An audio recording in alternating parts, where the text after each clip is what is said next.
আপা, আমি তোমাকে কিসের জন্য আসতে বললাম আর তোমরা এসে কি শুরু করলা বলো তো? কি শুরু করলাম? এই যে ফরাদ যে আমার জামাই, এটা তোমরা বিশ্বাসই করতেছো না। আর এই দুই দুলা ভাই, এরা যে কি শুরু করছে সব কিছু ঘোলা করে ফেলাইছে।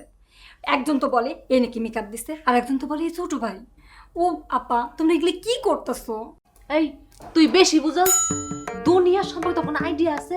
হ্যাঁ, তোর বড় দুলা ভাই করে স্টকের ব্যবসা, আর আমার জামাই কি করে? কন্ট্রাক্টারি করে। তোর কি ধারণা ওরা বেকু?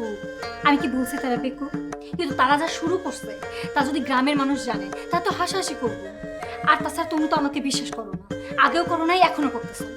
আর আমি তো জানি ফরাদের মধ্যে কোনো ঝামেলা বা ভেজাল নাই।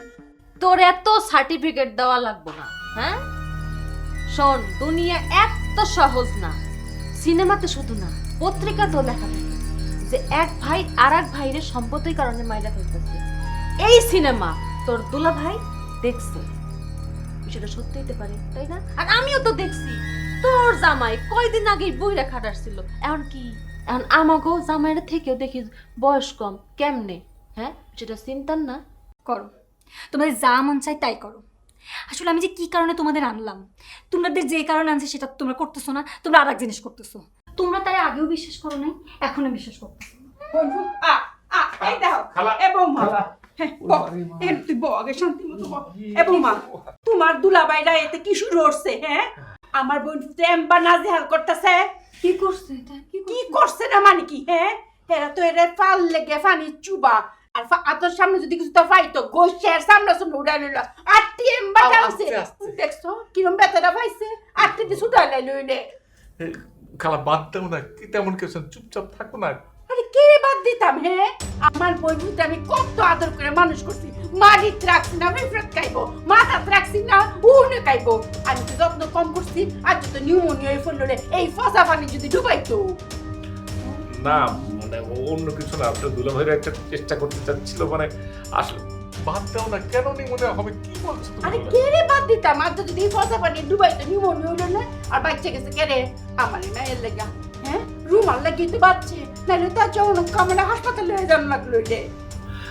আচ্ছা ঠিক আছে, আমার একটু লাগছে, আমি না না হাত দিও না, একটু থাকি। কিরম বিষটা বাইছে।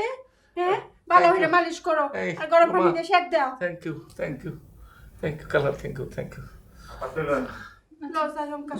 যত্ন করো।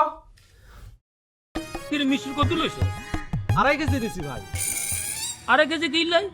আমি না তোমাকে বলছি 5 কেজি মিষ্টি নিতে, এই জন্য তো প্যাকেটের সাইজ দেখে আমার একটু সন্দেহ হয়েছে। তো কম নিছো কিনলাই? আরে ভাই, আমি তো 5 কেজি মিষ্টি নিমু, কিন্তু মিষ্টির দোকানে যা দেখি খালি 2.5 কেজি মিষ্টি আছে, সেজন্য তো 2.5 কেজি নিছি। 2.5 কেজি মিষ্টি নিছো সেটা তুমি আমাকে বলবা না। আর ভালো কথা, ওই বাকি টাকা কই? ওইটা তো ফেরত দাও নাই। দুরু ভাই, আপনি দেখি কিছুই বোঝেন না। বাকি টাকা তো আমি মিষ্টির দোকানে দিয়ে আসছি। মিষ্টির দোকানে দিয়ে আসছো মানে বুঝলাম না। ভাই রে, মিয়া দেহা তো আর এটাই শেষ না, আমরা তো আরো মিয়া দেখতে পারি নাকি? তখন মিষ্টি লাগবো না, সেই জন্য অ্যাডভান্স দিয়েছি। এ মিয়া, তুমি কি বলতেছো? আমি তো কিছু বুঝতে পারতেছি না। এখন যে মেয়ে দেখতে যাইতেছি সেই মেয়ে কি আমাদের পছন্দ হবে না? তাইলে পরে মেয়ে কেন দেখতে যাইবো? না, আপনি দেখি কিছুই বুঝতেছেন না। এই মিয়া যদি পছন্দও হয় তাইলে তো মিষ্টি লাগবো। কি বোঝেন নাই? মিয়া পছন্দ হইলে বিয়ের সাথে ঠিকঠাক হইলে গায়ে হলুদ আছে, পান চিনি আছে, আরো কত আচার অনুষ্ঠান আছে, তখন তো মিষ্টি লাগবেই। সেই জন্যই তো অ্যাডভান্স দিয়েছি। বুদ্ধিমানের মতো কাম করছি না? এটা তো করছো, কিন্তু অনেকক্ষণ ধরে হাঁটতেছি। আর কত দূর? এই তো ভাই সামনেই। সামনে কেন? এ সামনে করতে করতে আমার তো মনে হয় তুই আর এক রাত্রে তুলে নিয়ে গিয়ে ঠেকাইবা। আরে ভাই, আমি তো তুলে নেবো কি জন্যে? এই সামনেই বাড়ি, চলেন। আচ্ছা ভালো কথা শোনো, যে মাইয়া দেখতে যাইতেছি হে মাইয়া সুন্দর আছে তো কেন? কি আমার ওর বিশ্বাস নাই না? প্রত্যেক সূত্রে ঘটক মাইয়া পছন্দ হবো সুন্দরী, একেবারে নায়িকার মতো সুন্দরী। ও মিয়া, নায়িকা হইলে কি সবাই সুন্দর হয়নি? দক্ষিণ আফ্রিকার কালা কুচকুচা মাইয়া হিতি হতো নায়িকা, তাই বলি কি আমি সেরকম মাইয়া বিয়া করবো? ভাই, আমি ওইরকম মাইয়া দেখামু, সুন্দরী মাইয়াই দেখামু, চলেন। ঠিক আছে, দেখি। তোমার বাপে 80 বছর বয়সে বিয়ে করছে আর তোমারটা তুমি ঠিক করে রাখছো, আর আমার জন্য কি কুফাল আছে কোনো? চলো যাই। আছে ভালো আছে।